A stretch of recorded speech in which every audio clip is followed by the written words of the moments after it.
খচখচ করছিল। যাই হোক, কখন যে ঘুমিয়ে পড়েছে জানি না।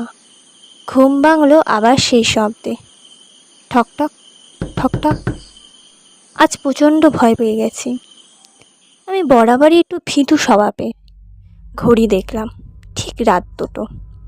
ঠিক করলাম যাই ঘটুক আজ উঠছি না।